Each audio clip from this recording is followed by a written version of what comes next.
গগৈ প্ৰদেশ কংগ্ৰেছৰ সভাপতি হোৱাত হতাশ আৰু ভয়ত আতংকিত হৈছে মুখ্যমন্ত্ৰী হিমন্ত বিশ্ব শৰ্মা।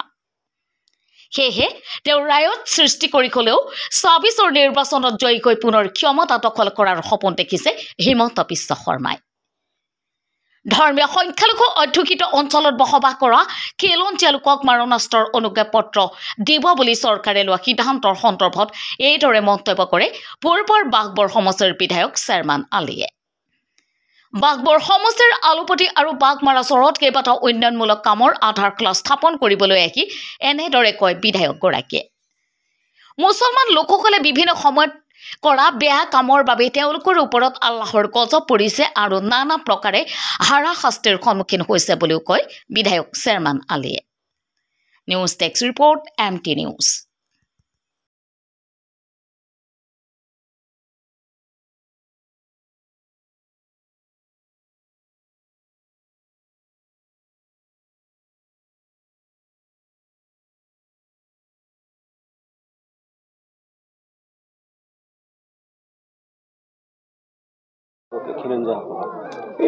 এইবোৰলৈ আমাৰ মানুহে বেছি মন খান দিব নালাগে।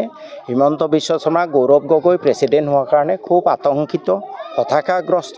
সেইকাৰণে তেওঁ ইলেকশ্যনৰ আগত প্ৰয়োজনত ৰায়ত কৰি হ'লেও ইলেকশ্যন জিকিব খুজিব। আমাৰ মুছলমান মানুহ, সংখ্যালঘু মানুহ এটা সন্দিক্ষণত আহি উপনীত হৈছে। এই সময়ত মগজুৰে কাম কৰিব লাগিব, বিবেকেৰে কাম কৰিব লাগিব।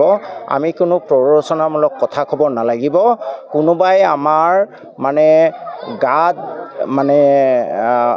ঘেঁচা দি পেলাই কাজিয়া কৰিব খুজিলেও আমি কাজিয়া লাগিব নালাগিব।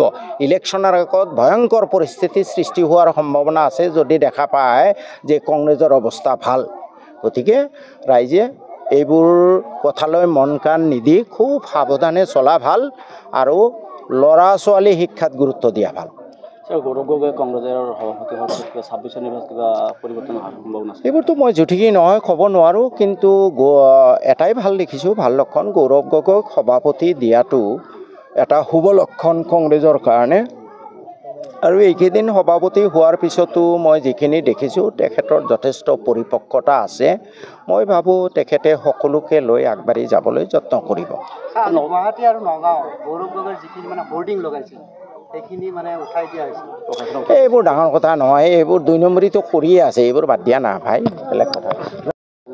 ৬৫জন ভাৰতীয় মানুহক খণ্ডজনক গৈ বাংলাদেশৰ যিটো নৰলেণ্ডত হৈছিল আৰু সেইকাৰণে পৰিৱেশ সম্পৰ্কে আপুনি কি কয়?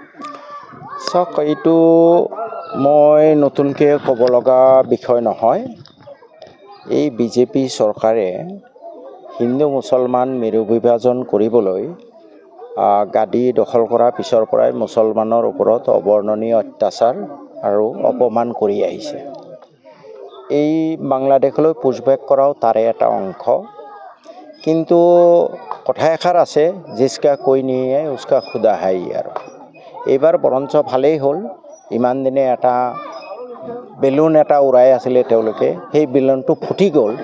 কাৰণ বাংলাদেশ ৰাষ্ট্ৰই গ্ৰহণ নকৰিলে যে এইবোৰ আমাৰ দেশৰ নাগৰিক বুলি প্ৰমাণ দিব নোৱাৰিলে, হয়নে কথাটো? হিতে বিপৰীত হ'ল।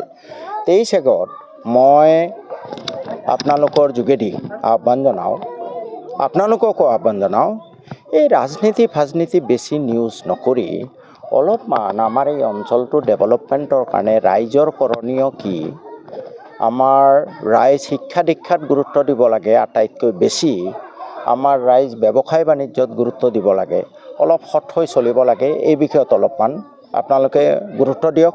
আৰু আটাইতকৈ হতাশাজনক কথা হ'ল, এই হিমন্ত বিশ্ব শৰ্মাই ৬৮জন মানুহ ৬৮জন মানুহ ন'মেন্স লেণ্ডত থোৱা যিটো ঘটনা হৈছে, তাতকৈ ১ লাখ গুণ ডাঙৰ ঘটনা হ'ল এইবাৰ আমাৰ পঞ্চায়ত নিৰ্বাচন। সংখ্যালঘু অধ্যুষিত অঞ্চলৰ পৰা মই এটা হিচাপ কৰিছোঁ, কমেও ২০০০ কোটি টকা ওলাই গৈছে। যিটো জাতি ইমান দুখীয়া, যিটো জাতিৰ শিক্ষা দীক্ষাৰ ব্যৱস্থা নাই, সেই জাতি জনগোষ্ঠীত এটা মেম্বাৰ হ'বলৈ ১৫ লাখ টকা খৰচ কৰে ৩-৪জনে, আৰু এজন প্ৰেছিডেণ্ট হ'বলৈ ১০ লাখ ১৫ লাখ টকা দি মেম্বাৰ কিনে। সমাজখন কোনফালে গতি কৰি আছে, এইটো আটাইতকৈ ভয়ংকৰ। হিমন্তই 68জন সীমান্তত থৈ অহাতকৈ বেছি ভয়ংকৰ হ'ল এইটো। ভৱিষ্যতে আমাৰ এই অঞ্চলবোৰত কোনো পঞ্চায়তৰ ফালৰ পৰা কোনো কাম নহয়, কাৰণ এটা প্ৰেচিডেণ্ট হ'বলৈ 50, 60, 80, 90 লাখ খৰচ কৰিছে। 5 বছৰত সেই টকাটোৱে উঠাব নোৱাৰিব। আমাৰ ৰাইজে চিন্তা কৰা উচিত যে আমি টকালৈ ভোট নিদিওঁ। এতিয়া মই অলপ আগতে কৈছোঁ যে পঞ্চায়তত বিয়াগুম দুৰ্নীতি হ'ব, কোনো কাম নহয়, আৰু ৰাইজৰ কোনো মই অবজেকশ্যন এণ্টাৰটেইন নকৰোঁ, কমপ্লেইন লৈ নাহিব। কাৰণ ইলেকশ্যনৰ সময়ততো আপোনালোকে পইচা খাইছে, মিঠা লাগিছে, এতিয়া কমপ্লেইন লৈ নাহিব মোৰ ওচৰত। 5 বছৰ আপোনালোকৰ টকা লুটি পুটি খাব। ৰাইজে এক্সপিৰিয়েঞ্চৰ পৰা শিকক, ঠেকি শিকক। অহা নিৰ্বাচনত প্ৰতিটো ৱাৰ্ডৰ পৰা ৰাইজে সিদ্ধান্ত ল'ব লাগিব, কোনোবা কেণ্ডিডেটে যদি পইচা দিব আহে তাক আমি ভোট নিদিওঁ। আমাৰ গাঁও পঞ্চায়তৰ পৰা সিদ্ধান্ত ল'ব লাগিব যে কোনোবা কেণ্ডিডেটে যদি পইচা দিয়ে তাক আমি ভোট নিদিওঁ।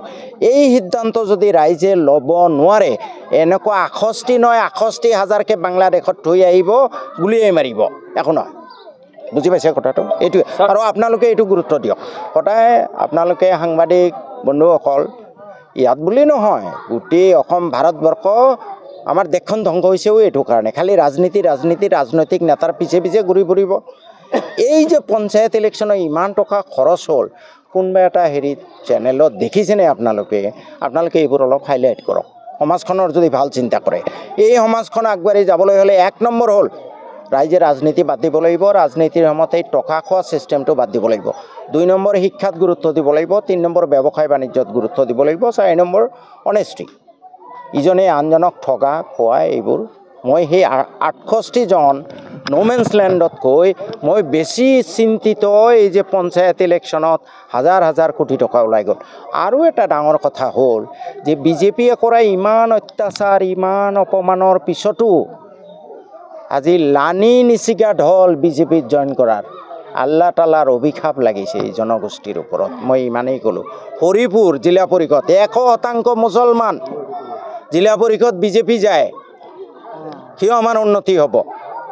যি হিমন্ত বিশ্ব শৰ্মাই কয় মই মুছলমানকতো অপমান কৰিমেই, যি হিমন্ত বিশ্ব শৰ্মাই কয় মুছলমানৰ কাম নকৰিমেই, যি হিমন্ত বিশ্ব শৰ্মাই আমাৰ 68জন ভাৰতীয় মানুহক নি নোমেন্স লেণ্ডত থৈ আহে, যি হিমন্ত বিশ্ব শৰ্মাই এনকাউণ্টাৰৰ নামত মুছলমানক গুলিয়াই হত্যা কৰে, হাজাৰ মানুহ সেই বিজেপিৰ ফালে ঢাল খাইছে। উন্নতি ক'ত? ৰাস্তা ক'ত? Where is the way out? সমাজখন এই বৃত্তৰ পৰা ওলাই আহিব লাগিব, নহ'লে উন্নতি নাই।